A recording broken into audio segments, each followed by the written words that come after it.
Good afternoon. Today's video, I'm going to talk a little bit about travel, Southeast Asia and the Philippines. I'm going to tell you been a lot of places in Southeast Asia. Did a lot of travel since I've been in the Philippines for the last few years. All over the Philippines, a little bit throughout Southeast Asia, but plan on a lot more.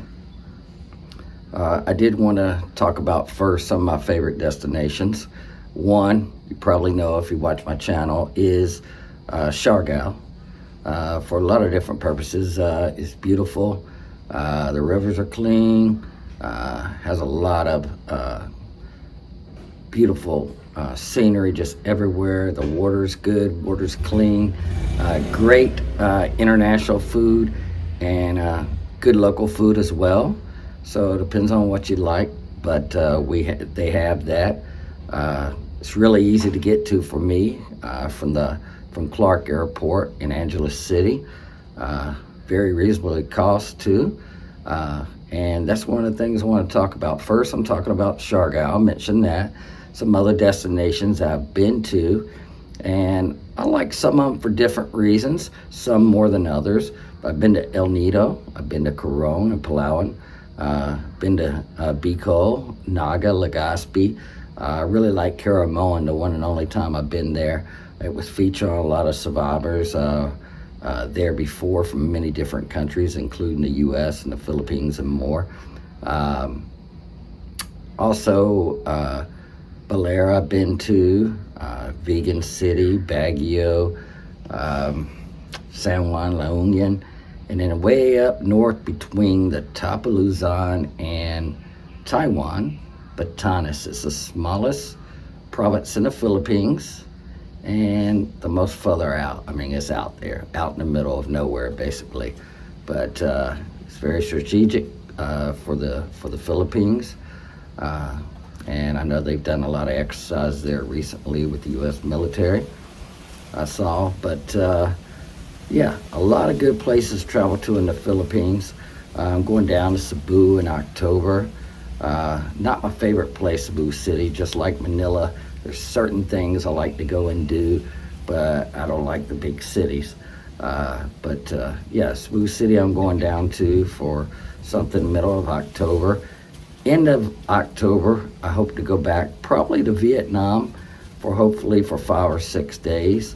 Go back to Saigon and maybe down to Da Nang if I have time, but definitely Saigon go back to. I'd like to get back to Hoi An as well.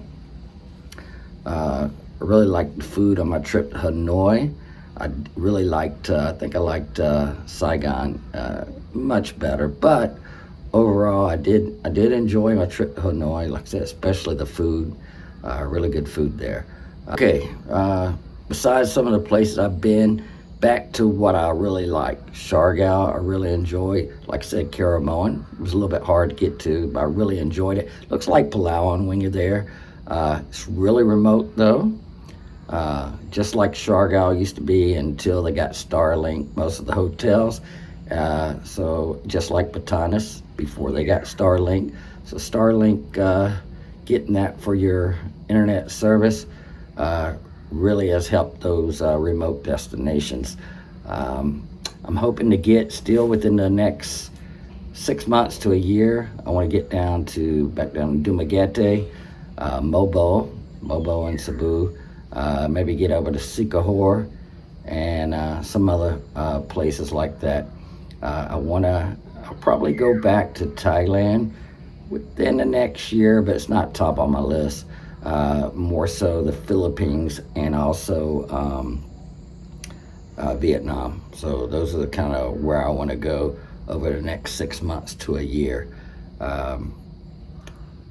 What else? Well, I want to talk about how you can get the tickets. Okay, what I normally do, subscribe to the various airlines, whether it be Vietnam Air, Philippine Air. I don't recommend Cebu Pacific, but you can go to their website or their app as well. Get their app and make sure you subscribe to emails. AirAsia, Scoop, some of those that fly around Southeast Asia. There's always sales constantly. A lot of times they'll call them peso sales. Uh, yeah, they're peso sales. They'll say for each way, one way, but they're still cheap. I just got one down to Cebu for October. I got it a couple weeks ago, and like I said, mid-October, so I got it maybe 1st of August, and I paid. It could have been as low as $53 round trip out of Clark down to Cebu City. I got some extra stone in, some row seating, stuff like that. So I paid $69 for a ticket. That's really cheap.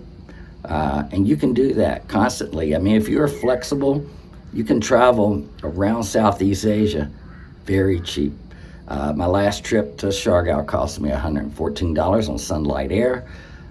Flew to Vietnam the last time, to Hanoi, and I got that ticket for, I want to say, $120.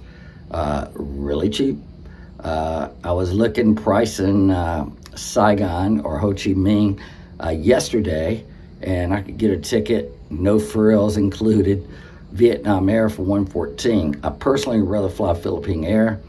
I've had more enjoyable flights with Philippine Air going to Vietnam or Thailand than I have Vietnam Airline. But they're okay.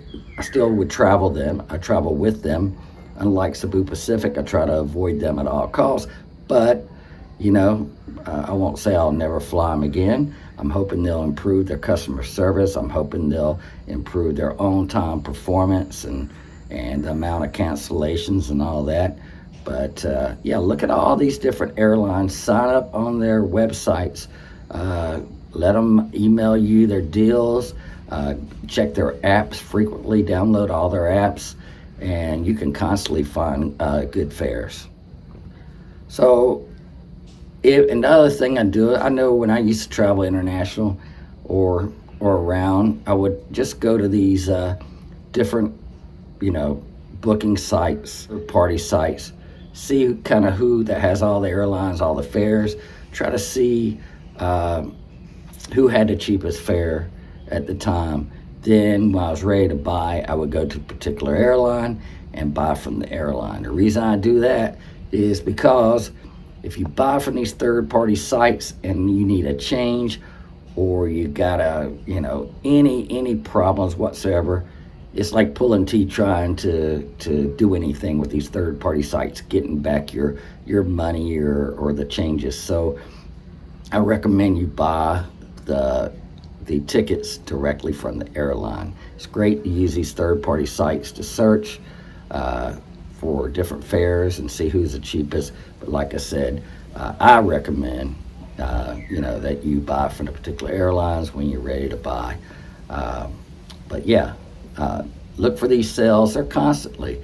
I mean, I know AirAsia, Cebu Pacific, they have sales all the time. Sunlight, they've had more and more sales recently. I want to go to Siargao. I didn't know when I was available. I want to go back, but again, I could have got $114, $120 again. You could pay on them, $150, $160 I've seen. Back when I had to go through Cebu Pacific down through Cebu City and change planes, you could pay $200. So the fares are right. It's direct out of Clark to go to Siargao. They're flying down to El Nido, Boracay, where else? Coron, like I said. They had advertised Cagayan de Oro and Mindanao, and also Naga and Bicol. But I'm not even seeing the Bicol right now or the Naga. I'm only seeing the Cagayan de Oro and out of Manila. So I don't know what's going on with those flights out of Clark. But like I said, the Palawan's there, the Boracay's there, Cebu City is there normally, and then also Siargao. So you can go to those destinations right from Clark, nonstop, no changing of planes, no messing around. I've only had one delay on Sunlight. Many times I've flown them recently, which is great. I can't say the same for Cebu for that's why I quit flying them. Just too many cancellations. You can't get a hold of nobody. and you know it's just a nightmare. So yeah, but you can do what you want. It's just my recommendations. At the end of this video, I've got a new restaurant for you. Very good restaurant on the Subic Bay Freeport zone, and I think you'll really enjoy it. Great breakfast there, one of the best I've had around here in the area. So I'll bring you that at the end of this video, so stay tuned for that one. And then I like bringing, sorry, there's a fly bothering me, but yeah, I like bringing new places, at least new to me, or ones I know that's new because they just opened, and ones that I really like. I brought you La Cali Burger recently. I brought you, you know, Sons on 6th Street. La Cali Burger was on Gordon Ave in Longapo. And as I get more and more, I'll keep bringing them to you. I like to share what I find out, good, bad, and different. But I just want to say thanks for watching. Make sure you check out this video at the end. This restaurant, it's really good. And thanks for watching. Please subscribe if you haven't, if you enjoy my videos. Take care always. Okay, today I'm going into D&N Cafe. It's been open a little while, not a long time. It's pretty new, actually. So you park over here by basically the gym. You park in the kind of taxi parking lot over there. And it's right here, across from basically Harbor Point. Secure Japanese is down right there, and then it's just down the corner from there. It's kind of hard to get into. You got to park on the other road, or there's a parking lot in the back. You just got to kind of park around it. But they put it in this old, I think they call it the New Times building, but it's called D&N Cafe Bistro. Go ahead and have some food. Got American breakfast, Filipino breakfast, some other stuff.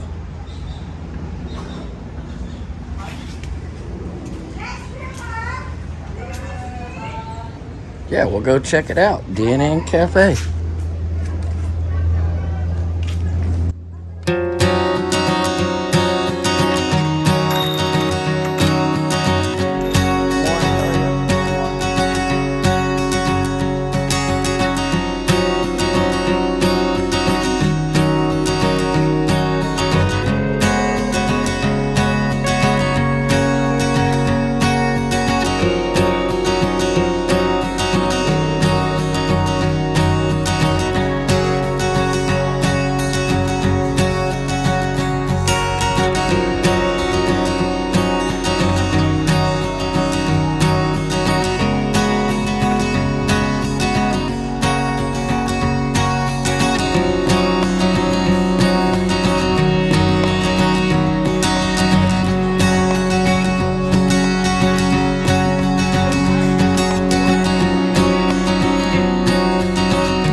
got through eating at D&N Cafe here on the Freeport Zone.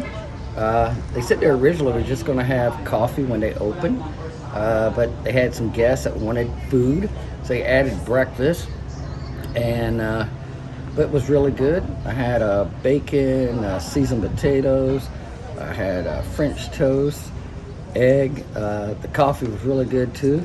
So everything was really good here at D&N Cafe. I met the owner. She's really nice. Can give her your business. It's kind of hard to find, but the best thing I can say is behind, across from the mall, Harbor Point, near Secure Restaurant, and it's in the same building. It's called the New Times Building, but it's on the back side. You can see the gym from here, Subic Bay gym right there. But yeah, it's really good. I think for 2 people with drinks and food, it was about $13, not too bad. But yeah, this is George. Highly recommend D&N Cafe. Thank you for watching.